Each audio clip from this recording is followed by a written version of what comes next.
Equation of continuity पढ़ी और equation of continuity ने क्या बोला है, a1 v1 का प्रोडक्ट हमेशा कांस्टेंट रहेगा, where a is your area of cross section and v is your speed. बात समझ में आई थी? अगर एरिया बड़ा होगा तो स्पीड कम हो जाएगी, एरिया छोटा होगा तो स्पीड ऑटोमेटिकली बढ़ जाएगी, क्योंकि we are dealing with incompressible liquid और इनकम्प्रेसिबल लिक्विड में वॉल्यूम क्या रहनी चाहिए, you can say density constant रहनी चाहिए। डेंसिटी कांस्टेंट रहेगी तो वॉल्यूम भी कांस्टेंट रहेगी, और वॉल्यूम कांस्टेंट रहेगी तो मास भी कांस्टेंट रहेगा। यहाँ तक हम बात कर ली थी। फिर हम लोगों ने कल वो एक सीरीज वाला न्यूमेरिकल किया था कि प्लंजर को आगे से दबाया गया तो जो स्ट्रीम थी वो कितनी रेंज पर जाके गिरने वाली है, तो विल रियलाइज कि उसमें प्रोजेक्टाइल को भी इन्वॉल्व किया जा सकता है, उसमें कोई दिक्कत नहीं है। अब सिंपल सी बात एक और देखते हैं हम लोग। कल शायद हम लोग ने वो क्वेश्चन कर लिया था कि टैप की धार पतली हो जाती है, एरिया निकालो, निकल गया था वो, ये हो गया था ना? हाँ, चलिए तो आज हम बात करते हैं बर्नौली थ्योरम, और बर्नौली थ्योरम में हम उससे पहले बात करेंगे कि कितनी टाइप की एनर्जीज एसोसिएट होती है when a fluid is in motion. ठीक है, देयर आर 3 टाइप्स की एनर्जीज एसोसिएट होती है। एक हम जिसको बोलेंगे पोटेंशियल एनर्जी, काइनेटिक एनर्जी और एक प्रेशर एनर्जी। ठीक है, तो एक एक करके मैं आपको बता देता हूँ कैसे कैसे हमें यूज करना है। ठीक है बच्चों, तो हमारी क्या टॉपिक है, एनर्जी एसोसिएटेड विद हाइड्रोडायनेमिक्स या फ्लूइड इन मोशन। तो एनर्जीज के बारे में आज हम बात करते हैं। सिंपल सा बात बताना मुझे, और थोड़ा सा इसको लॉजिकली समझना कि रेफरेंस पॉइंट में कहां पर ले सकता हूं, कहीं पर भी ले सकते हो जहां आपका मन करे। कई बार आपको ना न्यूमेरिकल्स को बहुत आसान बनाना है, तो आप थोड़ा सा अपना बेसिक आईक्यू, देखो हर चीज में नहीं बता पाऊंगा, तो कहीं बार आपको अपना खुद का आईक्यू भी यूज करना चाहिए, है ना? तो देखो मैंने बोला कि मैंने एक बहुत लंबा पाइप था, उस पाइप में से मैंने कोई भी एक सेगमेंट उठा लिया, तो हम डीलिंग कर रहे हैं किसी भी एक पर्टिकुलर सेगमेंट के बारे में। ठीक है, वो सेगमेंट बाबा हो सकता है यूनिफॉर्म क्रॉस सेक्शनल एरिया का हो, है ना, ऐसा भी हो सकता है। अब ये मान के चलना कि इसके पीछे और इसके आगे बहुत बड़ा पाइप है जिसमें फ्लूइड फ्लो कर रहा है, जिसकी डेंसिटी रो है। अब जो कि यूनिफॉर्म क्रॉस सेक्शन है तो इसका एरिया ए है, तो इसका भी एरिया ए। ठीक है, चलो अभी मैंने रेफरेंस पॉइंट के लिए मान लिया कि ग्राउंड से ये this is my reference line, या यू कैन से ग्राउंड है, ग्राउंड से कुछ पर्टिकुलर हाइट पर ये रुका हुआ है, that is my reference line. इस पॉइंट पर और इस पॉइंट पर अगर हम बात करें तो ये दोनों के दोनों h हाइट से ऊपर है। अगर ये मेरा रेफरेंस लाइन है तो इसके पास पोटेंशियल एनर्जी होगी बच्चों, अरे बोलो यस सर। अब जो कि इधर भी देखो, ध्यान से सुनना बच्चों, इधर से भी पानी आ रहा है, इधर से पानी जाएगा, तो ये पक्की बात है जितना पानी एंटर करेगा यानी मास उतना ही मास, इक्वेशन ऑफ क्वांटिटी, जितना मास एंटर करेगा उतना ही मास। मैं तो बहुत छोटे से मास के बारे में बात कर लेता हूँ, लेट्स से डीएम मास, ठीक है ना बाबा, ये डीएम मास हम मान लेते हैं, और ये डीएम मास कितनी स्पीड से चल रहा है, लेट्स से v1 मान लेते हैं अभी के लिए, और यहाँ पे ये डीएम मास है बाबा, क्योंकि जितना मास एंटर करेगा उतना ही मास एग्जिट करेगा। ये डीएम ये मूविंग विद v2। चलो पहले तो इक्वेशन ऑफ कंटिन्यूटी लगाओ जल्दी। a into v1 must be equal to a into v2, a ने a को मारा तो v1 must be equal to v2, और ये कॉमन सेंस से आना भी चाहिए था क्योंकि एरिया ऑफ क्रॉस सेक्शन क्या है, सेम है। तो मैं लिख सकता हूं a v1 must be equal to a v2, a ने a को मारा तो v1 must be equal to v2। चलिए अब इस dm मास के पास जो कि रेफरेंस लाइन ये और रेफरेंस लाइन से कुछ हाइट पर है, तो क्या इसके पास पोटेंशियल एनर्जी है, बोलो इसको u1 लिख दो, u1 is the representation of potential energy, बोलो कितनी, dm mass into g into h। ठीक है, इसमें बोलो अभी dm into g into h same height पे है ना, हाँ सेम हाइट पे h, परफेक्ट। चलो अब अगर मैं यहाँ पे बात करूँ, ये मेरे पास पोटेंशियल एनर्जी होगी, यहाँ पर हम बात करेंगे potential energy per unit volume. ठीक है, पर यूनिट वॉल्यूम देखो तो u1 by v। अब ध्यान से सुनो इसमें क्या होगा, जो कि ये फ्लूइड मूव कर रहा है तो किसी भी dt टाइम में बताओ ये कितना आगे चला गया होगा, ये कितना आगे चला गया होगा, v1 into dt। Yes sir, भाई ये इतने जो डिस्प्लेस हुआ होगा v1 into dt, ये कितना हो गया था, ये भी इतना ही हुआ होगा v2 into, बाद में हमें पता है v1 dt और v2 dt क्या है, सेम, क्योंकि v1 v2 क्या है, सेम। तो देखो देखो देखो देखो इस पे छोटी सी वॉल्यूम बोलो dt टाइम में, एरिया इनटू लेंथ, अरे यस सर, तो एरिया इनटू लेंथ, ध्यान से देखिए बाबू, वॉल्यूम हो गई, एरिया a और लेंथ क्या हुई बच्चों, v1 dt। अरे नहीं आया बाबा, नहीं आया बच्चों, पक्की बात है। श्योर। अब ध्यान से देखो, चलो। तो हमने बोला potential energy per unit volume, और वॉल्यूम हम लोगों को समझ में आ गई कितनी है बाबू यहाँ पे, एरिया इनटू लेंथ। यहाँ तक कोई दिक्कत? चलो अब क्या करें, यहाँ पर देखो potential energy per unit volume dm gh by a into v2 into dt।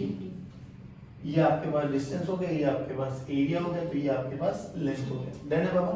अच्छा एक चीज और बताओ, मैं वॉल्यूम को क्या लिख सकता हूँ in terms of mass and density? देखो मास का फॉर्मूला क्या होता है बच्चों, डेंसिटी का फॉर्मूला क्या होता है, मास पर यूनिट। तो मास को मैं क्या, मैंने वॉल्यूम को मैं क्या लिख सकता हूँ, m इंटू m बाय रो लिख सकता हूँ ना। चलो इसी में वॉल्यूम की वैल्यू इसकी टर्म्स में भी रखो एक बारी, तो dm into g into h by density को देखो क्या, वॉल्यूम को क्या लिख सकता हूँ, मास पर यूनिट जो भी डेंसिटी है। तो मास को तो dm माना है बच्चों, डिवाइडेड बाय रो। देखो रो ने रो को, सॉरी dm ने dm को, तो यहाँ पर potential energy per unit volume क्या बनी, रो जी एच। क्या बनी? क्या बनी? हमारे पास रो भी था, क्या बनी? एरिया और dt। नहीं वो एरिया और वी की टर्म्स में रखोगे तो ये आ जाएगा, और डीएम को अगर उसकी डेंसिटी की टर्म्स में रखना चाहते हो तो वो भी आ जाएगा आपके पास, रो इंटू जी इंटू एच। सर ये दो वेज हैं इसको लिखने। हाँ बिल्कुल लिख सकते हो ना, वॉल्यूम को ए इवन डीटी भी लिख सकते हैं, नहीं आया समझ में? अब ध्यान से देखिए डीवी तो है आपके पास, और डीवी को क्या लिख सकता हूँ, डीएम बाय रो। अरे बोल भाई, तो दोनों तरीके से जैसे आपको ठीक लगे वैसे लिख लेना, बस स्टैंडर्ड रिजल्ट ये याद रखना। सिमिलरली यहाँ पर भी क्या हो जाएगा बच्चों, रो इंटू जी इंटू एच। यहाँ तक समझ में आया? ये है potential energy per unit volume. अच्छा सुनो, अब जरूरी तो नहीं ना मेरा हॉरिजॉन्टल लेवल पर ही, कैसी भी शेप हो सकती है मेरे पास, टेढ़ा मेढ़ा पाइप भी हो सकता है। चलो टेढ़े मेढ़े पाइप को देखो कि भाई हमने मान लिया कि मेरे पास ऐसा कुछ पाइप है और एरिया ऑफ क्रॉस सेक्शन यहाँ छोटा है वहां पतला, कैसा भी हो सकता है, it may be of any shape. अब अभी भी क्या याद रखना है कि इधर भी एक पाइप है बच्चों, और उसके आगे भी पाइप लगा हुआ है, ठीक है ना, पानी ऐसे एंटर करते हुए जा रहा होगा। अब रेफरेंस लाइन अभी भी मान लो ये, इसका एरिया ऑफ क्रॉस सेक्शन बोलो A1 मान लो, और इसका area of cross section A2 मान सकता हूं ना भाई। अब अलग अलग एरिया ऑफ क्रॉस सेक्शन है, नीचे से पतला लग रहा है, ऊपर से मोटा लग रहा है, कोई दिक्कत? फिर वही बात करो, यहां से ये H1 हाइट मान लेते बाबा, और यहां से ये H2 हाइट मान लेते हैं। ध्यान से सुना बच्चों, सेंटर से है। हाँ यहां पर क्या हुआ होगा भाई, देखो एक सिंपल सी बात है, जब वो छोटा सा मास हम लोगों ने डीएम माना है, डीएम छोटा सा mass moving with some velocity v1, इस डीएम को भगा कौन रहा होगा, जो साइड वाला प्रेशर है इसको धक्का मारेगा। तो जो ये प्रेशर लगा इधर लगाया प्रेशर P1, इसके साइड वाला प्रेशर इसको क्या कर रहा होगा, इस वाले मास को, डीएम मास को, और रोकने की कोशिश करेगा। अरे हाँ ना बोलो, क्योंकि इसके दोनों साइडों में प्रेशर है, और प्रेशर हमेशा नॉर्मल लगता है, नहीं आता। तो ये वाला इधर वाला लिक्विड, जो इसके इधर वाला लाल वाले के इधर इधर, वो इसको धक्का मारेगा, और वो वाला लिक्विड उसको रोकेगा। तो ये P1 और वो P2, वो नहीं आया, वो किसको रोकेगा? जो ये इधर पानी है ना हाँ। भाई, जायज बात है ना, वॉल्यूम हमेशा क्या रहनी चाहिए, इस वाले जो ये हम लोगों ने यूनिट मानी थ्रू आउट कांस्टेंट रहनी चाहिए। तो इस साइड वाला लिक्विड इस पे प्रेशर लगाएगा, तो इधर भी तो लिक्विड है ना, ये तो हम लोगों ने एक सेगमेंट माना है बस, पूरा पाइप है एक लंबा पाइप समझ के चलना, और उस लंबे पाइप में एक सेगमेंट मान लिया हम लोगों ने ये, तो इसके इधर भी पानी है और इधर भी पानी है, तो ऐसे और पानी की क्या टेंडेंसी है, प्रेशर एक्सर्ट करेगा। हाँ बोलो। तो P1 के भी तो अपोजिट रखना चाहिए। P1 बेटा इस ये सेगमेंट ये वाला सेगमेंट बात करो, ये वाले ठीक, और इसके इधर भी पानी है और इधर भी पानी, बीच में भी है पानी, बट बीच वाला पानी तो ये होगा ना थ्रू आउट, जितना प्रेशर हम यहाँ पे लगाएंगे, जितना डिस्प्लेसमेंट, जितना वॉल्यूम ये डिस्प्लेस करेगा उतना ही डिस्प्लेस यहाँ से निकलेगा। तो जो ये बचा हुआ पानी है, ये इस वाले पानी पे क्या करेगा, प्रेशर एक्सर्ट करेगा। ये भी जो बचा हुआ पानी है ये वाला, ये भी क्या करेगा, इस वाले पानी पे प्रेशर एक्सर्ट करता है। तो ये वाला पानी एक प्रेशर एक्सर्ट करेगा, वो वाला पानी एक प्रेशर एक्सर्ट करेगा, और ये प्रेशर का डिफरेंस ही होगा जिसके कारण ये पानी चल रहा होगा। सेम प्रेशर आ जाएगा तो पानी स्टैटिक हो जाएगा, नहीं चलेगा। बात समझ में आई ना? तो ये प्रेशर का डिफरेंस ही होगा, जो इसको रिस्पॉन्सिबल होगा इसको मूव कराने के लिए। चलो अभी उस पर चर्चा करेंगे हम लोग। चलिए अब यहाँ पे आया हमारे पास, तो इसके पास लिखो पोटेंशियल एनर्जी। तो पोटेंशियल एनर्जी का फॉर्मूला वही dm into g into h1। Potential energy per unit volume बोलो बेटे, वॉल्यूम को अभी भी वही रख देना यहाँ पर। तो क्या हो जाएगा dm by रो। तो potential energy per unit volume बोलो क्या होगी बेटा, रो into g into h1। Similarly वहां पर क्या हो जाएगी बच्चों, रो into g into h2, रो into g into h2। ये है potential energy per unit volume, कोई दिक्कत नहीं है। चलिए अब जो कि ये वाला मास चल भी रहा है विद सम वेलोसिटी v1, ये वाला मास भी चल रहा है विद सम वेलोसिटी v2, जो कि इसमें v1 v2 बराबर है, तो कोई दिक्कत नहीं। काइनेटिक एनर्जी बोलो हाफ dm into v1 का स्क्वायर। मुझे फिर kinetic energy per unit volume निकालने के वॉल्यूम को फिर वो dm by रो लिख सकता हूँ। तो kinetic energy per unit volume बोलो dm by rho. dm dm will cancel out, तो काइनेटिक एनर्जी का फॉर्मूला हाफ रो v1 का स्क्वायर। यहाँ पे बोलो क्या हो जाएगा, हाफ रो v1 का स्क्वायर। यहाँ पे बोलो क्या हो जाएगा, हाफ रो v1 का स्क्वायर। यहाँ पे हाफ रो v2 का स्क्वायर। नहीं आया बाबा, चलिए ठीक है परफेक्ट। तो वो तो वैसे भी हर जगह सेम ही है। हाँ अब सुनो मेरी बात, मैं क्या कह रहा हूँ कि नहीं काइनेटिक एनर्जी स्पीड हर पॉइंट पे सेम हो इसकी कोई गारंटी। स्ट्रीमलाइन फ्लो क्या बोला था, स्ट्रीमलाइन फ्लो बताओ कि उस पॉइंट पर पास होने वाले सभी पार्टिकल की स्पीड समय के साथ सेम रहनी चाहिए। वो थ्रू आउट सेम हो भी सकते हैं जिसको हम स्ट्रीम फ्लो बोलेंगे, और वो थ्रू आउट सेम नहीं हो सकते, ठीक है ना। हाँ बट जो भी पार्टिकल यहाँ पर से जाएगा मतलब v1 वो हर केस में v1 होगा। v1 v2 डिफर कर सकते हैं। हाँ बिल्कुल डिफर करेंगे, कोई दिक्कत नहीं है। बात समझ में आ गई। अब एक होती है यहाँ पर प्रेशर एनर्जी। अब प्रेशर एनर्जी देखो भाई, मान लो ये आपके पास एक कंटेनर, एक वो था हमारे पास एक पाइप है, यहाँ पर हमारे पास एक पिस्टन है, ऐसे समझने की कोशिश करो, ठीक है। और इसमें फ्लूइड था मान लो, हाँ मैंने इस पे एक प्रेशर एक्सर्ट किया P, तो प्रेशर एक्सर्ट किया, इसका area of cross section A है, तो प्रेशर इनटू एरिया, फोर्स लगा तो ये डिस्प्लेस हुआ बाबा। चलो तो डिस्प्लेस करते हैं इसको। मान लो ये डिस्प्लेस हो गया x, ये यहां पर आ गया, तो बताओ इसने P इनटू ए जो फोर्स लगा उसने वर्क डन कितना किया, वर्क डन ही तो एनर्जी होता है, तो वर्क डन किया है तो वो एनर्जी के रूप में स्टोर हो जाएगा। वर्क डन का फॉर्मूला क्या होता है बेटा, F डॉट x। फोर्स भी इधर लगा, डिस्प्लेसमेंट भी इधर, तो वर्क डन पॉजिटिव है। अरे हाँ है ना, तो देखो F की वैल्यू क्या होगी, P इनटू ए इनटू x। नहीं है बाबा, ध्यान से देख, A इनटू x क्या है, वॉल्यूम। भाई एरिया इनटू लेंथ क्या हो गया, अरे क्या हो गया, तो ये हो गया P into V, P into V, P into V। अभी यहाँ पे प्रेशर एनर्जी है ना, तो this is your pressure energy. अब pressure energy per unit volume निकालो, चलो तो V से डिवाइड कर दो, V से डिवाइड कर दो तो V। तो प्रेशर एनर्जी प्रेशर के ही बराबर होती है, कोई दिक्कत वाली बात। एक चीज और देख ध्यान से, तुझे अगर समझ में आया, प्रेशर एनर्जी तो प्रेशर के बराबर है, और पोटेंशियल एनर्जी देख रो जी एच, और रो जी एच कहाँ का फॉर्मूला पड़ा था, हाइड्रोस्टैट्स में प्रेशर का। नहीं आया, पक्की बात। अब सुन, ये तीनों की तीनों एनर्जी क्या बोला बर्नौली ने कि किसी भी पॉइंट पर अगर स्ट्रीमलाइन फ्लो है, वो सारे का सारा फ्लो जो हम लोगों ने कल बात करी थी कि नॉन विस्कस होना चाहिए, स्ट्रीमलाइन होना चाहिए, इनकम्प्रेसिबल होना चाहिए, और एक चीज और कि उसमें इरोटेशनल वाला वो नहीं होना चाहिए कैरेक्टर। मतलब क्या कि आप लोगों ने कभी कभार देखा होगा कि अगर नदी बह रही है, नदी बहते हुए आपकी मतलब फुटबॉल या कोई भी वो बॉल जाके गिर जाती है पानी पे, तो आगे तो जाके साथ के साथ घूमना भी स्टार्ट कर देती है। तो आइडल फ्लूइड में वो घूमने की ताकत नहीं होनी चाहिए, यानी वो आइडल फ्लूइड उस वाली बॉल पर टॉर्क ना लगाए, ये आइडल फ्लूइड की प्रॉपर्टी। बात समझ में आई कि वो चले भले बट घूमे ना।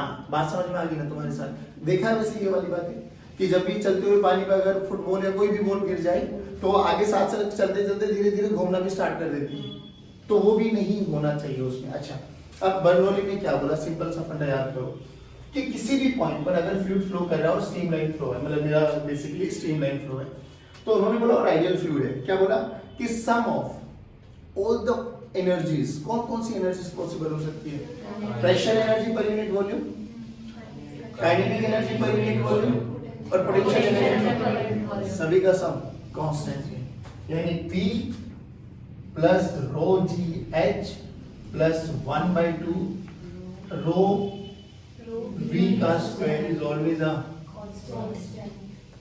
बिल्कुल आराम से सुनना बाबा, चेक करो।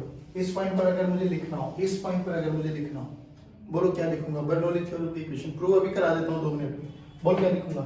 P1 plus rho G H1 plus rho by 2 V1 का square is equal to P2 plus rho G H2 plus half rho V2 का square. This is what we call Bernoulli theorem. बड़ा basic standard result है। आपको जब भी fluid dynamics बात करनी है ना, तो 2 इक्वेशन आपके जीवन में याद होनी चाहिए। कौन कौन? इक्वेशन ऑफ कॉन्टिन्यूटी और ये किसी भी पॉइंट से किसी भी पॉइंट तक आपको लगाना आना चाहिए। और देखिए एक छोटा सा डेमोंस्ट्रेशन करके दिखाता हूँ, और मैं प्रूफ अभी करा दूंगा, बट आपको लगाने आने का तरीका समझ में आना चाहिए। देख सोच, मान लो मैंने एक कंटेनर लिया बाबा ये, ठीक, और इस कंटेनर में ना यहाँ छोटी सी ओपनिंग कर दी, ये छोटी सी ओपनिंग, एक छोटी सी ओपनिंग को बोलते हैं ओरिफिस, ORIFIC, एक small opening you can see. इसमें h हाइट तक मैंने फ्लूइड भर दिया बाबा, जिसकी डेंसिटी रो है। इसका area of cross section E मान लेते हैं और इसका एरिया ऑफ क्रॉस सेक्शन छोटा a मान लेते हैं। कोई दिक्कत वाली बात? अब एक बार बताओ, ऊपर एयर है बाबू, तो यहाँ पर एटमॉस्फेरिक प्रेशर लगेगा, और जब ये पानी बाहर निकलेगा तो भी ये अपने एटमॉस्फेयर के कांटेक्ट में आएगा, तो भी कौन सा प्रेशर लगेगा? Atmospheric pressure. इतना समझ में आया?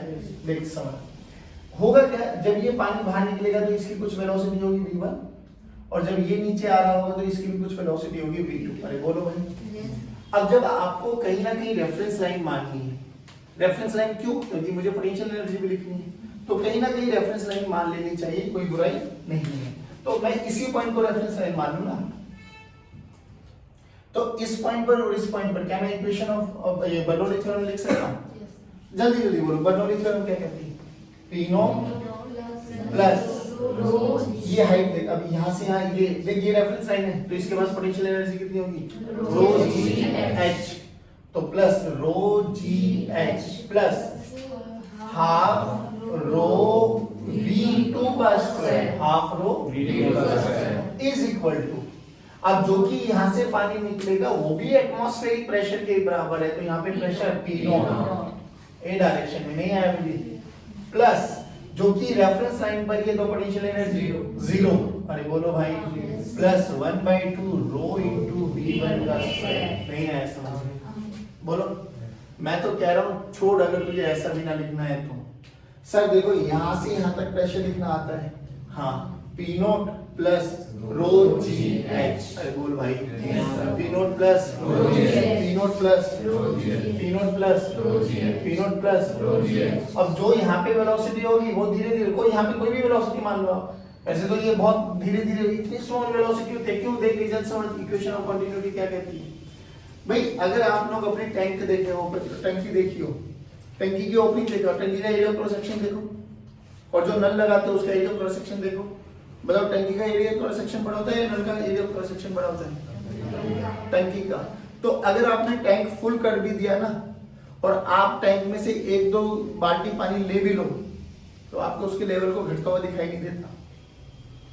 ऐसे मत देखो, 1000 लीटर पानी डाला होता है उसमें, बाल्टी में कितना लीटर पानी आ जाएगा भाई? 10 लीटर, अरे बोलो 5 लीटर 10 लीटर यही तो आता होगा ना। तो जब आप उसमें से पानी लोगे ना, तो पानी जो यहाँ नल में से पानी निकलेगा उसकी स्पीड देखना, और जो वहां से वो पानी धीरे धीरे नीचे जा रहा होगा इसकी स्पीड देखना, तो ये स्पीड ना के बराबर होती है। एक अच्छे क्वेश्चन में जब तक ना बोला जाएगा आपको क्या मान के चलना है, यही जो लिख रहा हूँ कि जो बड़ा है वो बहुत बहुत बड़ा है, तो इससे तो इक्वेशन ऑफ कंटिन्यूटी क्या कहते हैं? जिसका एरिया ऑफ क्रॉस सेक्शन बड़ा है उसकी वेलोसिटी कम है, तो V2 बहुत बहुत कम, यानी V2 इतना छोटा है कि इसको हम लमसम क्या मान सकते हैं? अरे बोलो रे, सोच के देख, अगर ये लमसम 0 हो गया, अगर ये लमसम 0 तो मेरे लिए इक्वेशन ऑफ कंटिन्यूटी, ये बर्नौली थ्योरम लिखना कोई मुश्किल, और 99% क्वेश्चंस में आपको ये मानना होगा। मैं तो कह रहा हूँ ना भी माना जाए, V2 दे भी गया तो क्या मानने में कोई बुराई है? क्या इक्वेशन भी लिख सकते हैं आप लोग? इक्वेशन आनी चाहिए। अब देखो क्या हुआ, तो यहाँ से यहाँ बताओ, अगर V2 को 0 मान लेते हैं, यहाँ का प्रेशर बोलो, P not plus P not plus जब यहाँ से बाहर निकलेगा तो यहाँ पे एटमॉस्फेरिक प्रेशर है P नॉट और काइनेटिक एनर्जी है 1/2 रो V1 का स्क्वायर। नहीं आया हमारा, छोड़ना, मैं तो एक डाला, मैं तो कह रहा हूँ दो फ्लूइड डाले, उसमें क्या दिक्कत है? दो फ्लूइड के साथ खेलो एक बार, आ जाओ, आ रहा है ना समझ में? तो दो फ्लूइड के साथ खेलो एक बार, खुद बताना मैं क्या करने वाला हूँ। हमने बोला यहाँ H1 हाइट तक हम लोगों ने एक डेंसिटी डाली ρ1 और यहाँ पे H2 हाइट पे हमने एक डेंसिटी डाली ρ2। एटमॉस्फेरिक प्रेशर है, ओपनिंग यहाँ पे कर दी बच्चों। बोलो दोबारा काम, क्या बर्नौली लिख सकते हो? जल्दी लिखो, बताओ। P नॉट प्लस अभी भी बात वही है कि अगर ये एरिया A मान लो और ये एरिया A मान ले तो A को बड़ा बड़ा मान लेते हैं, छोटे A के कंपैरिजन में तो ऊपर वाली वेलोसिटी को नेग्लिजिबल मान सकते हैं, कोई दिक्कत? अरे सारे बोलो रे, बोलो, यहाँ से यहाँ तक प्रेशर लिखना आता है? जल्दी बोल। P not plus ρ2 GH2 plus ρ1 GH1 और काइनेटिक एनर्जी भी मानोगे तो 1/2 रो ये है ना। बट मैं कह रहा हूँ ये तो नेग्लिजिबल है सर, छोड़ दो। इज इक्वल्स टू बाहर निकलेगा तो पानी P नॉट प्लस कौन सा पानी बाहर निकल रहा है? ρ1, तो ρ1 की डेंसिटी लेना बेटा, ρ1/2 V जो भी है V का स्क्वायर, इसकी वेलोसिटी भी मान लो ना। नहीं आया? सोच, ये इमिसिबल लिक्विड आ गया। सिंपल क्या फंडा याद करना है, ये तो वैलिड रहेगा 99% क्वेश्चन में ये गिवन होगा, आपको परेशान होने की आवश्यकता। जब तक वो बोल ना देना कि अपर लेयर की वेलोसिटी आपको कंसीडर करनी है, जब तक आपको ये स्टैंडर्ड रिजल्ट याद करना है। मैं कह रहा हूँ 2 डाल दे, 3 डाल दे, आपको क्या याद रखना है कि प्रेशर लिखते हुए, मतलब जब भी बर्नौली लिखते हुए बस इसमें ध्यान रखना है कि कौन सा फ्लूइड बाहर जा रहा है, उसकी डेंसिटी खाप करना है। कोई दिक्कत, कोई परेशानी? पक्की बात है। अब इसका छोटा सा प्रूफ है, बायोलॉजी वर्क एनर्जी थ्योरम, वो भी करा देता हूं। अब देखो बर्नौली थ्योरम देख लो, based on conservation of energy, बहुत छोटा सा प्रूफ है। चलो आप वही अपना एक पाइप का एक सेगमेंट, इसके इधर भी पाइप है और उधर भी पाइप रहेगा, और यहाँ पर हम लोगों ने एक कोई भी सेगमेंट चूज कर लेंगे। ये लो, area of cross section A1 और area of cross section A2। यहाँ पे जो वेलोसिटी रहेगी V1 और इधर जो वेलोसिटी रहेगी दैट इज V2। ये रेफरेंस लाइन रहेगी बच्चों हमारे पास। यहाँ पे हाइट H1 मान लेते हैं और यहाँ पे हाइट H2 मान लेते हैं, ठीक है। चलो अभी इधर वाला लिक्विड, साइड वाला लिक्विड, इस पे एक प्रेशर एक्सर्ट कर रहा होगा रेड की डायरेक्शन में P1, और इधर वाला लिक्विड इस पे एक प्रेशर एक्सर्ट कर रहा होगा P2, ठीक है। तो यहाँ पे वर्क कौन कौन कर रहा होगा? प्रेशर, पोटेंशियल एनर्जी, ग्रेविटी और काइनेटिक एनर्जी, ठीक है। तो वर्क एनर्जी थ्योरम क्या कहती है? डेंसिटी रो मान लेंगे बाबा। तो according to work energy theorem, work done by all the forces is equal to change in kinetic energy, यानी डेल्टा के, यानी K final minus K initial. अब यहाँ पे कौन कौन काम कर रहा है? देखो, एक तो P1 into A1 ये F1 बन गया और P2 into A2 F2 बन गया। तो दो तो प्रेशर फोर्सेज आ गए, F1 एंड एक ग्रेविटी वाला काम आ गया, वर्क डन बाय ग्रेविटी। तो वर्क डन बाय F1 समझ गए, P1 into A1 लिख देता हूँ। F1 को क्या लिख सकते हैं हम? P1 into A1, और F2 को बोलो चलो। तो work done by F1 plus work done by F2 plus work done by gravity is equals to K final minus. यहाँ तक बताओ किसी भी बच्चे को कोई कष्ट? याद करो वर्क डन बाय ग्रेविटी क्या होता है? Work done by gravity U initial minus U final, U initial minus U final. पता नहीं तुम्हें याद है या नहीं याद है? याद करो वर्क डन बाय ग्रेविटी आपको लिखवाया था कि वर्क डन बाय ग्रेविटी होता है negative times of U final minus U initial. तो माइनस साइन अंदर चला जाएगा तो U initial plus sorry U initial minus U final. चलो रखो यहाँ पे। देखो बच्चों, अब वर्क डन बाय F1 देखो, प्रेशर इधर लग रहा है, फोर्स इधर, डिस्प्लेसमेंट इधर, यानी dt टाइम में अगर हम बात करें dt टाइम में, तो जो ये वाले दीज पार्टिकल्स कहाँ चले जाएंगे बाबा? ये कहीं यहाँ पे शिफ्ट हो जाएंगे, ठीक है ना। तो ये डिस्प्लेसमेंट कितना हो गया? लेट्स से x1, और x1 को हम क्या लिख सकते हैं? v1 into dt। अरे बोलो भाई, Yes, sir. उधर देखो x2 शिफ्ट हो जाएगा है ना, मान लो ये वाले पार्टिकल्स मान लेते हैं यहाँ से यहाँ तक आ गए, ठीक है, कितना हो गया x2, और x2 को क्या लिख सकते हैं हम लोग v2 into dt। बोलो यहाँ तक कोई दिक्कत? चलो तो देखो फोर्स किधर लगा रहे हो, डिस्प्लेसमेंट किधर हो रहा है, तो वर्क डन पॉजिटिव होगा। लिखो बेटा work done by F1 into x1, अरे ऐसी करते Yes, sir. प्लस उधर देखो फोर्स लग रहा है अंदर, डिस्प्लेसमेंट हो रहा है बाहर, तो negative minus F2 into x2। यहाँ पे देखो पोटेंशियल एनर्जी इनिशियल कितनी बनेगी, plus dm into g into h, मास की टर्म्स में चलने दो, minus h1 dm into g into h2 is equal to final kinetic energy half dm into v2 का square minus half dm into v1 का square. नहीं है बाबा, ये तो पक्की बात है ना, जितना मास एंटर करेगा उतना ही मास बाहर जाएगा, कोई दिक्कत, पक्की बात है ना। ध्यान से देख, F1 की वैल्यू को क्या लिख सकते हैं हम, P1 into, और X1 की वैल्यू को देख V1 into dt plus minus ही लगा देते डायरेक्ट है ना, minus P2 into A2 into V2 into dt, अरे बोलो रे, plus dm into g into h1 minus dm into g into h2 is equals to 1/2 dm common ले लो बाबा, 1/2 dm v2 का स्क्वायर माइनस v1 का square. देखो बाबा ये कौन है, वॉल्यूम dv, dv को क्या लिख सकते हैं, रो into dm, रो into dm, पक्का लिख सकते हैं नहीं भाई। मास वॉल्यूम को क्या लिख सकते हो, मास पर यूनिट, मास पर यूनिट, मास पर यूनिट भाई, ये वॉल्यूम है ना बाबू, तो डेंसिटी को क्या लिख सकते हैं, मास पर यूनिट, तो वॉल्यूम को बोलो क्या लिख सकते हैं, मास पर यूनिट, तो वॉल्यूम क्या हो जाएगी, मास पर यूनिट डेंसिटी, पक्का ना। हाँ देखो मास पर यूनिट डेंसिटी, चलो देखो एरिया इनटू वॉल्यूम। चलो या एक काम करो, इसको वॉल्यूम से डिवाइड कर दो पूरी इक्वेशन को, पूरी इक्वेशन को वॉल्यूम से डिवाइड कर दो। चलो एक काम और कर लेते हैं, ऐसे लिखो P1 dV, ठीक, माइनस P2 dV,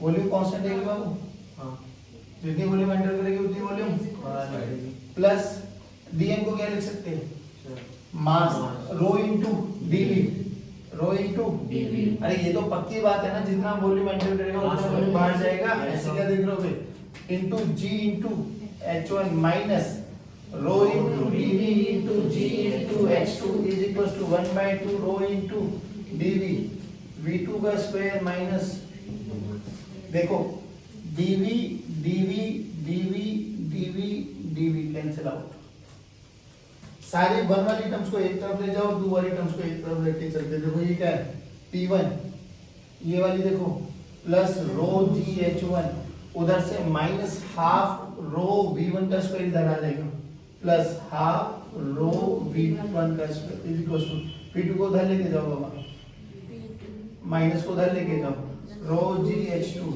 उधर पॉजिटिव है वो, हाफ रो V2 का स्क्वायर। ये हमारी बर्नौली किसी भी दो पॉइंट पर प्रेशर वेरिएशन होगा, but sum of pressure energy per unit volume, kinetic energy per unit volume and potential energy per unit volume, इन सबका सम किसी भी पॉइंट पर हमेशा क्या रहेगा, कांस्टेंट। कंडीशन अप्लाई, कैसा फ्लूइड होना चाहिए, आइडियल, नहीं ऐसा। चलिए जय हिंद।